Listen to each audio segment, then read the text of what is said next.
Hi అండి అందరికీ. ఏం చేస్తున్నారనుకుంటున్నారా? అమ్మ వాళ్ళ ఇంటికాడ పెద్ద కరివేపాకు చెట్టు ఉందండి. అమ్మ నాకు తీసుకొచ్చి ఇచ్చింది. అయితే నేనేం చేయాలనుకుంటున్నాననేది మీకిప్పుడు చూపిస్తాను.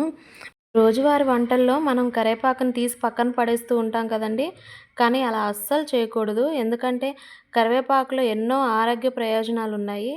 అందుకే వేడి వేడి అన్నంలోకి, ఇడ్లీలోకి, దోసల్లోకి అద్భుతంగా ఉండే ఎంతో రుచికరమైన, ఆరోగ్యకరమైన కరివేపాకు పొడిని ఎలా తయారు చేసుకోవాలో చూద్దాం. కావాల్సిన పదార్థాలు: 2 స్పూన్ల పచ్చెనగపప్పు, 2 స్పూన్ల మినపప్పు, 1 స్పూన్ ధనియాలు, 1 స్పూన్ జీలకర్ర, కారానికి సరిపడా ఎండుమిర్చి, 2 తెల్లగడ్డలు, 2 కప్పుల కరివేపాకు శుభ్రంగా కడిగి ఆరబెట్టుకొని పక్కన పెట్టుకున్నానండి నేను. ముందుగా స్టవ్ వెలిగించుకొని కడాయి పెట్టుకొని కొంచెం ఆయిల్ వేసుకోవాలి. ఆయిల్ వేసుకున్నాక మనం ఏదైతే చెప్పానో పప్పులు, శనగపప్పు, మినపప్పు, ధనియాలు, జీలకర్ర అన్నీ వేసి దోరగా వేయించుకోవాలండి. హైలో పెట్టొద్దు, సిమ్‌లోనే పెట్టి దోరగా వేయించుకోండి. ఆయిల్ కూడా ఎక్కువ వేయొద్దు, 1 స్పూన్ అయితే సరిపోతుంది. మొత్తం దోరగా వేగినాక అవన్నీ తీసి పక్కన పెట్టుకోవాలి. మళ్ళీ అదే కడాయిలో కొంచెం ఆయిల్ వేసుకొని ఎండుమిర్చి కూడా బాగా వేయించుకోవాలి.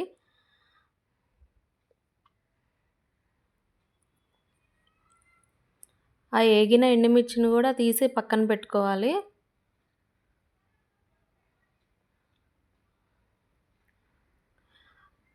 ఆల్రెడీ కడిగి పెట్టుకున్నాం కదండీ! ఆరబెట్టుకున్న కరివేపాకుని అందులో వేసుకొని బాగా వేయించుకోవాలి. అది కూడా సిమ్‌లోనే పెట్టి వేయించాలండి.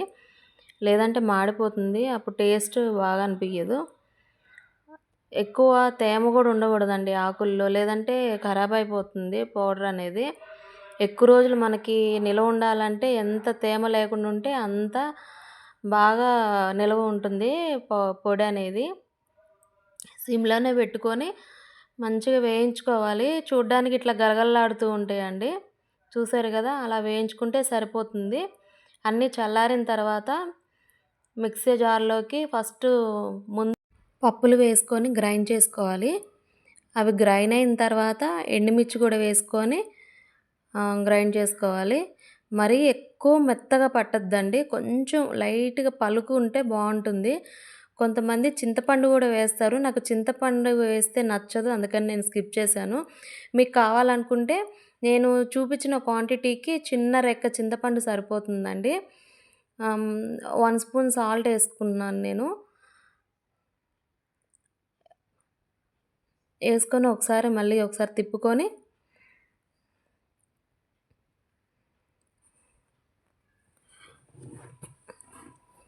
కరివేపాకు వేసుకోవాలండి.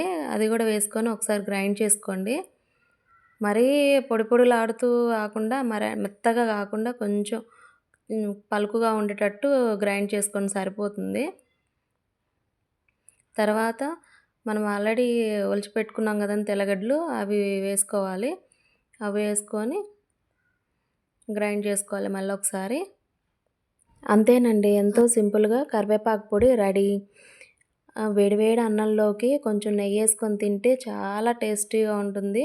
మీరు కూడా తప్పకుండా ట్రై చేయండి. చాలా హెల్తీ కూడా.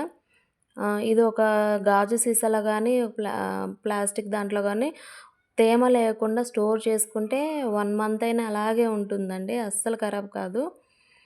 అదే మనం కూరలా చేసుకుంటే తీసి పక్కన పడేస్తాం. ఇలా పౌడర్‌లాగా చేసుకుంటే మంచిగా వేడివేడి అన్నంలో నెయ్యేసుకొని మరీ తింటాం.